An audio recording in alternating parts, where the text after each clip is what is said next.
नारद मेरे संत से अधिक नहीं कोई, नारद मेरे संत से अधिक नहीं. લક્ષ્મી મારી ઉપાસના કરે છે, લક્ષ્મી મારા ચરણને દરરોજ સેવે છે, એ છતાંય પણ મને લક્ષ્મી સાધુ જેટલા વાલા નથી. મારા ધામ એ પણ મને મારા સાધુ જેટલા વાલા નથી. વાલા ભક્તો યાદ રાખો, શ્રીમદ સત્સંગી જીવનનો મત છે. વચનામૃતનો મત છે એટલે કહી શકાય, મહારાજનો મત છે એટલે કહી શકાય, નંદ સંતોએ પ્રમાણ કર્યું છે એટલે કહી શકાય. ભગવાન પછી જો કોઈ તત્વ હોય તો એ સાધુ તત્વ છે, યાદ રાખજો. મહારાજે વચનામૃતમાં કીધું, જેટલામાં રાજાનું રાજ એટલામાં રાણીનું રાજ, જેટલું પરમાત્માનું ચાલે એટલું આ સાધુનું ચાલે, યાદ રાખજો તમે.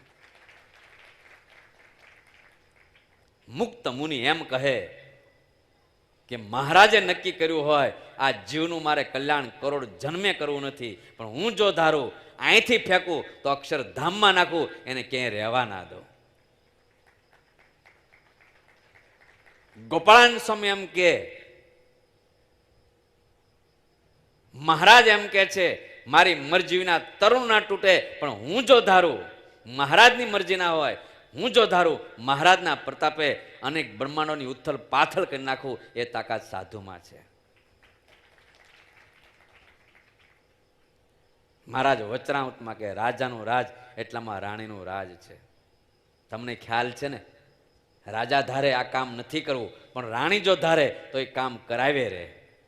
એ તમને અનુભવ જોઈએ ને, તમારા ઘરનો અનુભવ હોય ને. કાલે ગરીબ ભગત મળ્યા, તમે તો મને કીધું તું કે અમારે તો બીજો પ્રોગ્રામ છે અને અમારાથી નહીં આવી શકાય એવું તમે મને કીધું તું, તમે આજે આવી ગયા.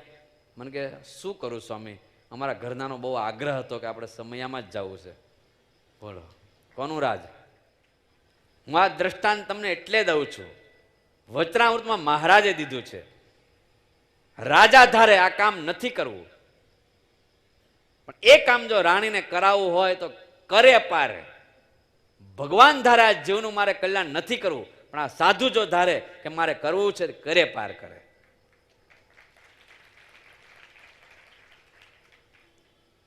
સાધુમાં તાકાત છે.